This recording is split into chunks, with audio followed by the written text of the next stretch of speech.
Babacığım. Alo kızım nasılsın? İyi misin? İyiyim babacığım. Endişelenme lütfen. Burada şimdi uygun bir otel buldum ben. Birazdan da avukatın yanına geçiyorum. Tamam bak ben sana para yolladım tamam mı? Çekersin bir ara. Ay babacığım hiç gerek yoktu. Çok teşekkür ederim. Babacığım tam olarak ne olduğunu öğreneyim sonra dönerim tamam mı? Tamam bak avukatla konuşur konuşmaz beni de ara tamam mı? Haberdar et beni. Tamam baba. Akşam ararım seni. Öpüyorum.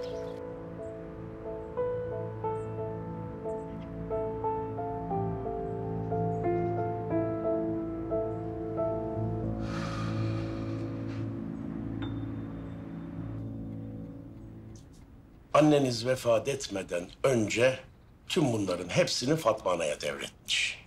Ama son arzusu vakti zamanı geldiğinde bunların hepsinin size devredilmesiymiş. Fatma Ana kim? Şimdi bak Gonca kızım. Annenden sana büyükçe bir ev, bir de dönümlerce arazi kaldı. Gerçekten mi? Ayrı yerlerde ama hepsi senin. Hem ev hem arazi öyle mi? Dedim ya bunların hepsini sana Fatma Ana devredecek. Ama bunları yapmadan önce ortaya sürdüğü tek bir şartı var. Bir dakika ben tam olarak anlayamadım. Fatma Ana kim oluyor? Ben öyle birini tanımıyorum. Bir de nasıl bir şarttan bahsediyorsunuz? İşte o seninle Fatma Ana arasında. Devir yapacak olan kişi o. Şartı koyan da o. Konuşup anlaşacaksınız artık Gonca kızım. Allah Allah ya ben buraya kadar boşuna mı geldim? Fatma Ana'yı nerede bulurum? O neden burada değil? Şifalı ot toplamak için dağa çıkmıştır şimdi o. Festival zamanı döner. Görürsün orada, konuşursun kızım. Tamam da ben ne yapayım peki şimdi? Şimdi bak ne yapalım biliyor musun? Ben sana önce bir evi göstereyim. Araziler başka yerde, onları da sonra görürsün. Tamı tamına 146 dönüm alan. Ki söyleyeyim, gül yetiştirmeye çok elverişli Gonca kızım. İyi madem gidelim. En azından gidip evi görelim bari. Hadi bakalım.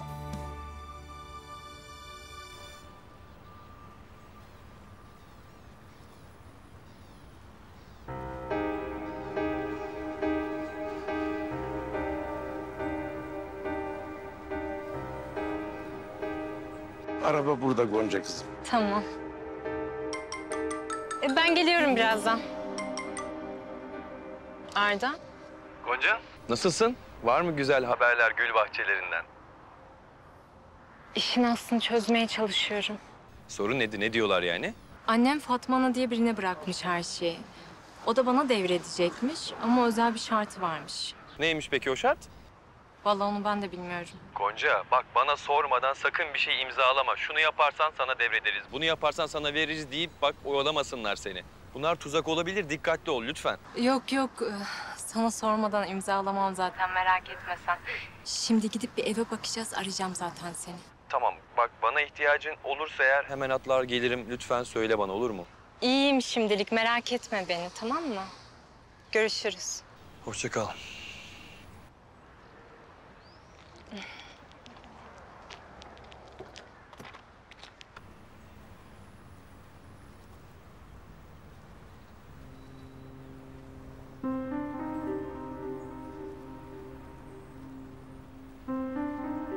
Isparta merkez için rota hesaplanıyor. Arda, şimdi değilse ne zaman? Isparta merkez 602 kilometre. Yürü, yürü.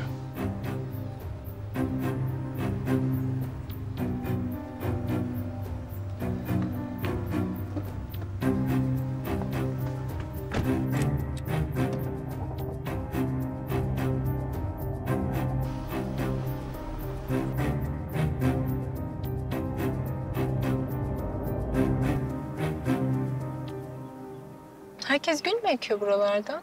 Geçtiğim yerlerde hep gül tarlaları gördüm de. Evet çoğunlukla öyle Gonca kızım. Ama lavanta ekimleri de arttı tabii. Çok güzelmiş.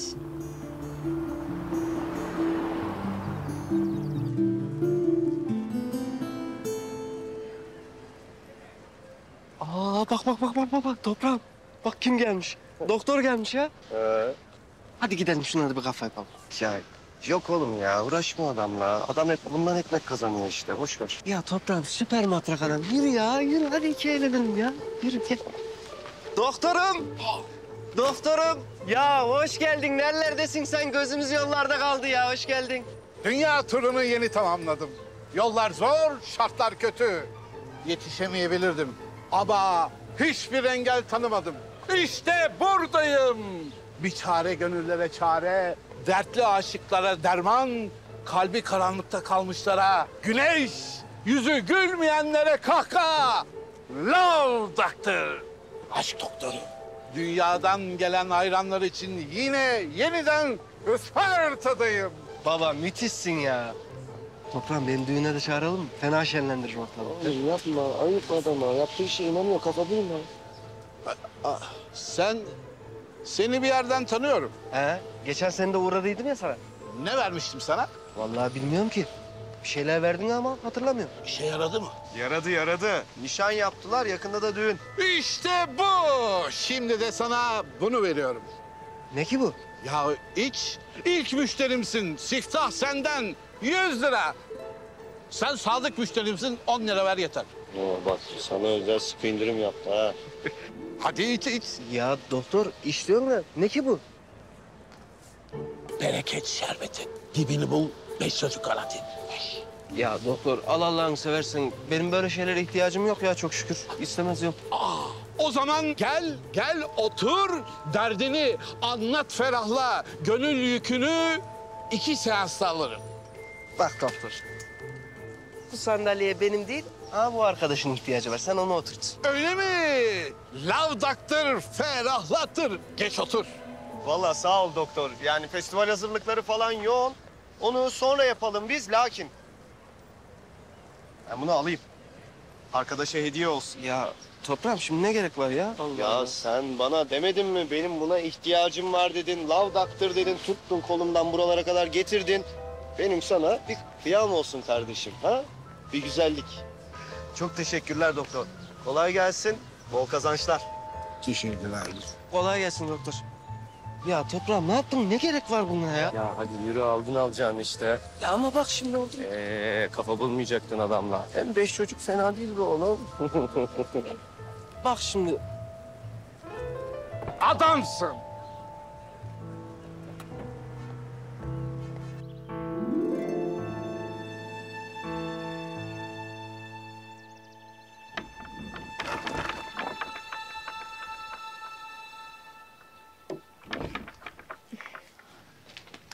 Ev dediğiniz bu mu gerçekten? Evet, yani şu an pek iyi görünmüyor ama biraz masrafla iyi bir tadilattan geçerse harika olur kızım. Kimin bu ev? Kim yaşamış burada? Annem mi? Vallahi bu tip detayları Fatma Ana ile konuşmanız daha doğru olur. Her şeyde de Fatma Ana. Şimdi bu araziler de çok ciddi bir yekün tutuyor. Onlar da yamacın arkasında ileride. Vallahi çok bereketli bir bölgede kızım. Toprağı işlerseniz size çok daha fazlasını kazandırır. Yani söylediklerinizi yapmak çok para ister Hidayet Bey. Bende öyle bir para yok. Hem benim aklıma takılan neymiş bu şart? Fatma Ana kim? Benim aklım onlara takıldı. Annemi tanıyor olmalı mutlaka. Tabii yani rahmetli Gülümser Hanım mülkleri ona bıraktığına göre. Peki bunca yıl sonra neden şimdi?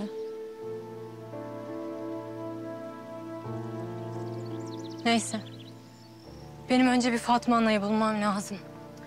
Evden, araziden daha önemli sorularım var. Yarın Gül Festivali var kızım. Oraya git bak. Yörük Fatma Ana kim diye sor. Herkes gösterir. Yani tabii bütün soruların cevabı onda aslında. Fatma Ana'yı bir ben tanımıyorum anlaşılan. Ya kızım kusura bakma ben sormayı unuttum. Senin kalacak yerin tamam mı? Bak bir ihtiyacın olursa bana söylemen yeterli kızım. Merkezde bir otelde kalıyorum şimdilik. Yarın şu özel şart neymiş bir öğreneyim ben. Ondan sonra döneceğim zaten İstanbul'a. Olur hay hay kızım. O zaman şehre dönelim biz de.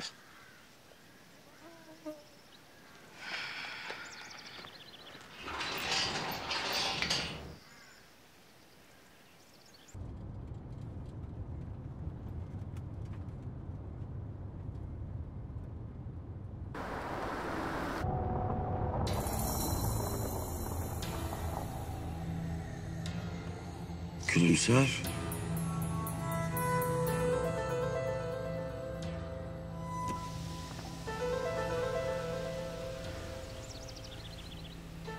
İyi günler Halla. İyi günler Hidayet. Bu hanım kızımız da kim? Gonca Aydın. Rahmetli Gülümser'in kızı.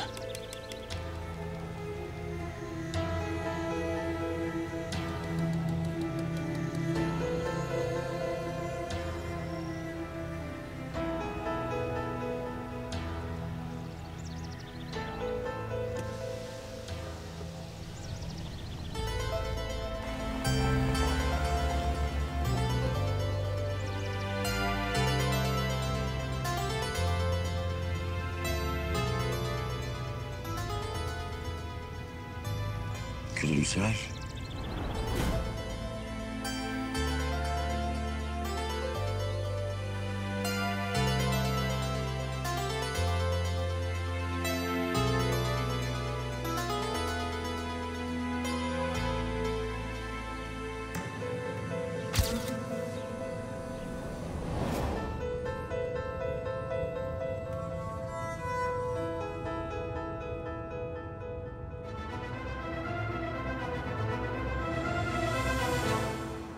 Alo, Babacığım. kızım nasılsın? İyiyim baba. Bugün gittim işte eve baktım. Ama öyle oturulacak bir hali yok. Eski, öyle terk edilmiş bir ev. Ama araziler varmış bir de. Onları görmedim daha. Başka? Başka... Fatma Ana diye birini tanıyor musun baba?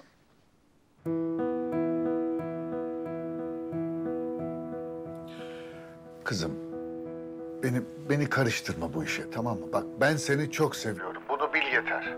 Baba neden sürekli bunu tekrarlıyorsun? Ha? Biliyorum beni sevdiğini. Ama sorularıma cevap alamıyorum. Tamam, bak. Gittin gördün. Ne zaman dönüyorsun? Yarın dönüyorum baba. Merak etme. Şimdi oradaki araziler, ev falan hepsi sana mı kalmış yani, he? Fatma Ana'yı o yüzden soruyorum sana. Aslında onun üstüneymiş her şey. Bana devredecekmiş ama özel bir şartı varmış. Neymiş özel şartı? Vallahi onu ben de bilmiyorum. Yarın öğreneceğim işte artık. Ya kimse doğru dürüst bir şey söylemiyor ki. Tamam.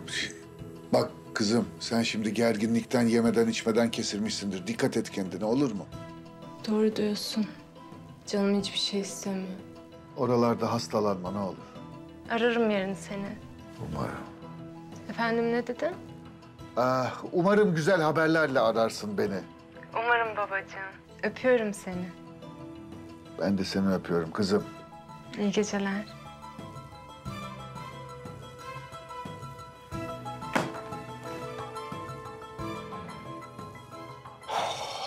Be Gülümser. Neler yaşadık, neler yaşayacağız daha.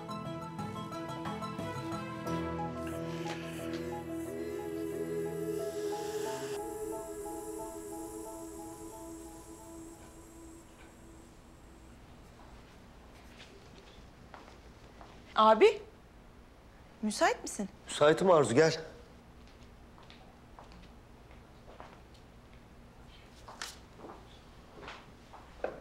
Bu kaçıncı versiyon abi? Hepsi birbirinden güzel. Bilmem, bu da sonuncu versiyon işte. Beğendin mi? Yani şu çizdiklerine bakınca inan içim acıyor abi. Neden mimarlığa devam etmedin diye. Birilerinin aile işlerine sahip çıkması gerekiyordu.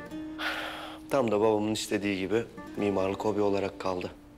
Peki İtalya'da kalıp mimarlığa devam etseydim dediğin olmuyor mu hiç? Yok. Orada olmak başka bir şey. Mutluyum ben burada. Döndüğüme pişman falan değilim yani eğer sorduğun oysa. Yani bir bakıma oydu.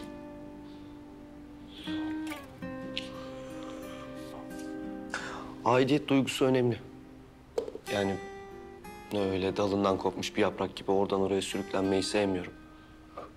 Burada gözümün gördüğü, kulağımın duyduğu tanıdık. Peki Ece de seninle birlikte gelseydi her şey daha farklı olur muydu abi? Ben o defteri kapatalı yıllar oldu Arzu. Özür dilerim abi. Önemli değil.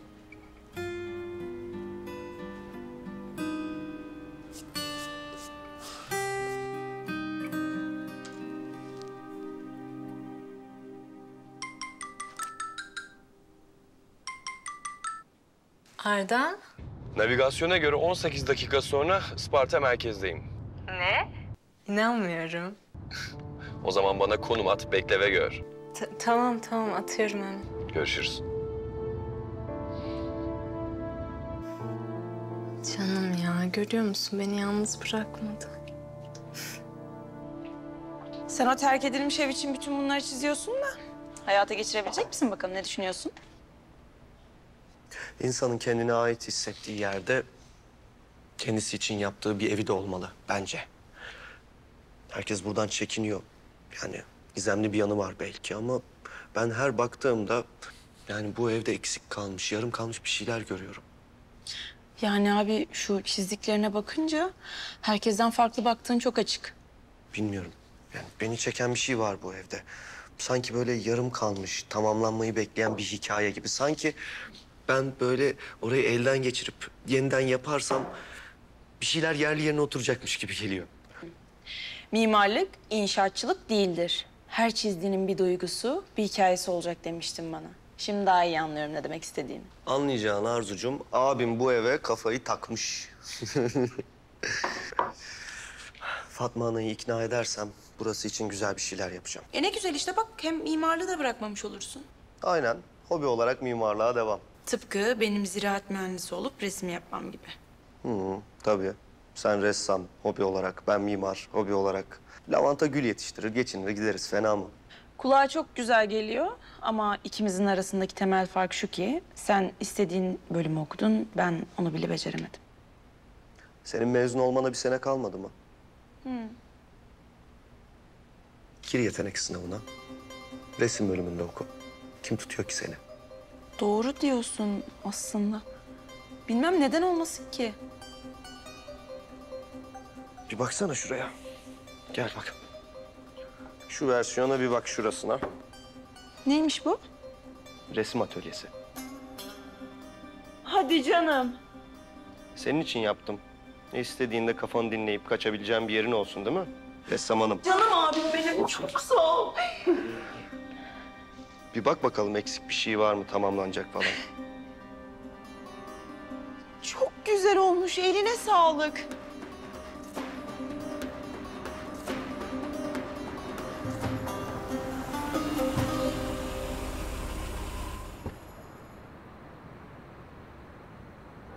Sesin o kadar kötü geliyordu ki telefonda dayanamadım geldim. Hoş geldin. Bak sorsaydın gelme derdim. Ama şu an o kadar rahatladım ki çok iyi ettin gelmekten.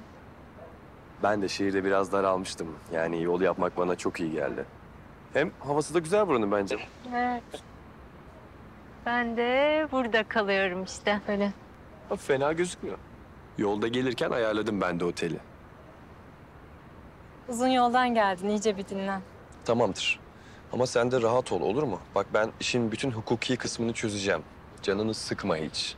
Avukatla görüşürüm, bütün teknik detayları hızlıca çözerim. Teşekkür ederim Arda. Yani benim için buraya kadar gelmiş olman inan çok değerli. Unutmayacağım bunu.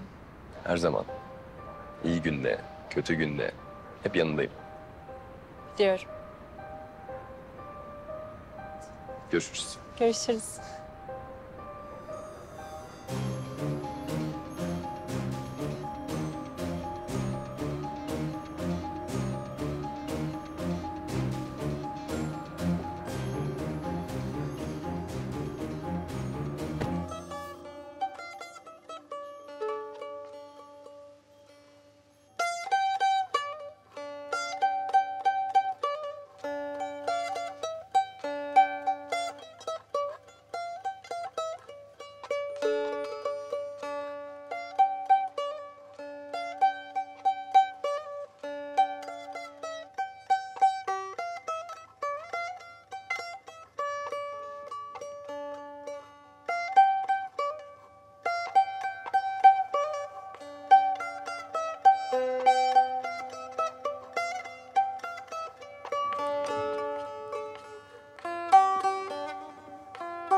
yar işine gel yarim gel.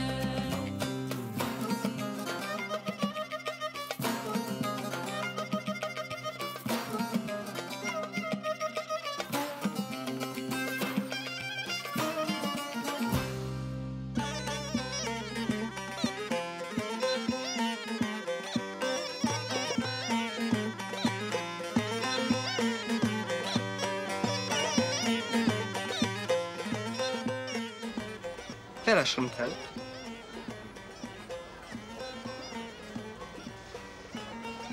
Ali'ciğim. Aşkım yamuk koyma şu şişeleri. Ama yamuk değil ki aşkım bak. Hepsi dümdüz cetvelle dizilmiş gibi. Bak şuna. Hangisi? Soldan üçüncünün yanı. Soldan dördüncü yani. Hayır aşkım soldan üçüncünün yanındaki. Tamam. Baktım. Yamuk. Yamuk değil mi? Evet yamuk.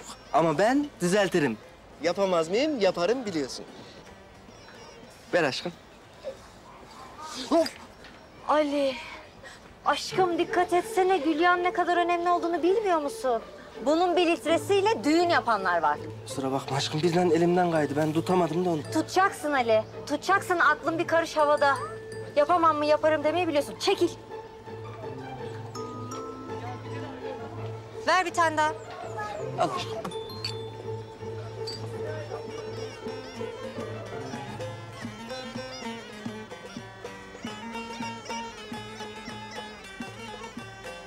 Ay abi, sabahtan beri Nurbanu abla Ali abinin başının etini yedi ya. Vallahi bunlar evlenince ne olacak bilmiyorum. Her gülün dikeni vardır ya.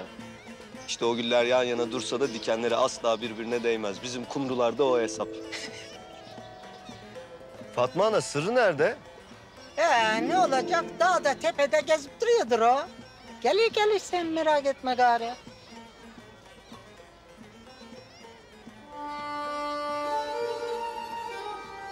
Hadi Toprak. Ali'ye de başlayıverelim gari. Ne? Tamam. Ali! Aşkım Toprak beni çağırıyor. Bak çalıştığımız gibi güzel güzel sun tamam? Tamam aşkım. İyi miyim? Harikasın. Hadi.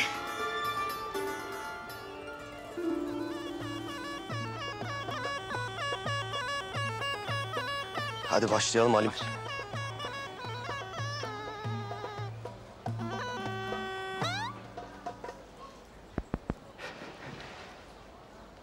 Sevgili Ispartalılar, çok değerli misafirler, şimdi sıra festivalimizin en özel anında. Herkes toplansın. Toplanın bakın, buyurun, buyurun, buyurun. Bu seneki hasadımızla gül yağları kaynatılacak, bağlanacak, cihanın dört bir yanına ulaştırılacak. Hasadımızın bereketli geçmesi için Fatma Anamızı buraya çağırıyorum.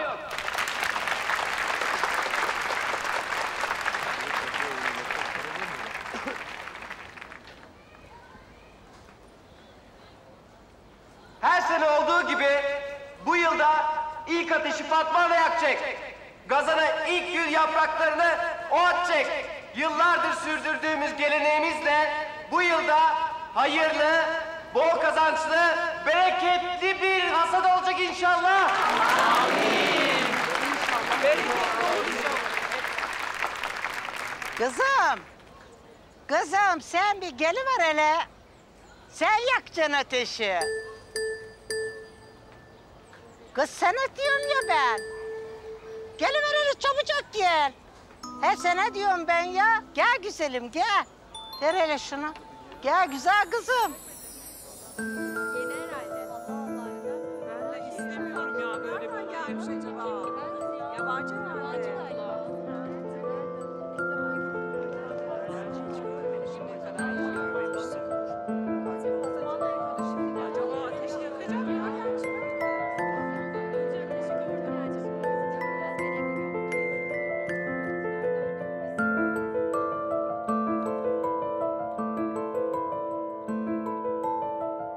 Gel. Yardım edeyim.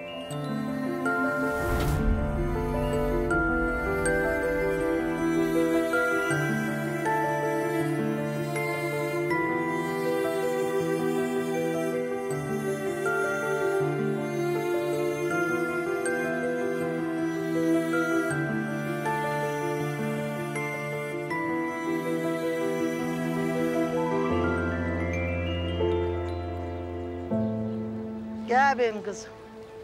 Şimdi sen bununla şu ateşi harlayıvereceksin. Tamam. Ama önce Bismillah diyeceksin. Sonra şöyle içten, candan, gönülden ateşi harlayıvereceksin gidecek. Hadi kızım. Aşk olsun.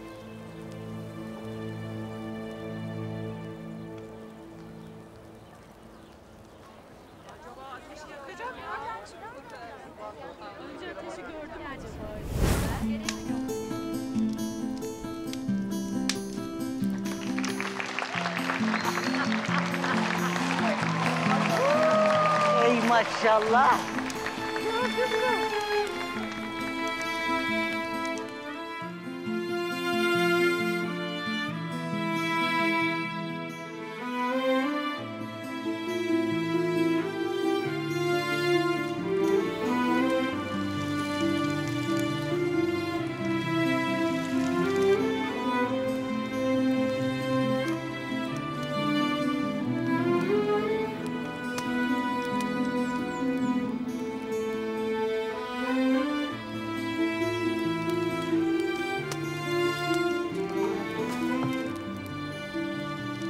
Kızım, bak ben Fatma ana.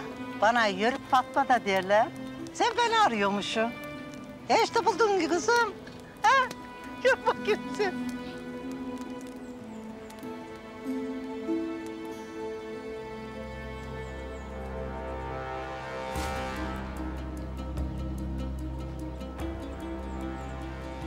Sen hoş gelmişsin. Sefalar getirmişsin. Ne iyi etmişsin sen?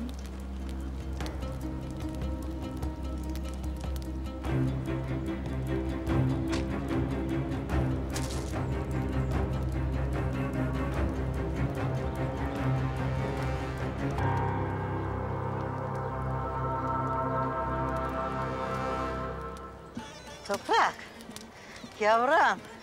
Sen hele şu Gonca kızımla beni bir bağ evine götürüver hele ha? Tabii emrin olur Fatma ana. Fatma Ana, ben de dünden beri sizi arıyorum. Vaktim de az kaldı. Ya gideceğim bu akşam. Nasıl yapsak acaba? He, gidersin kızım, gidersin. Ama şimdi seninle bir işimiz var. Sen bir gel hele. Hadi gel. Gel kuzum.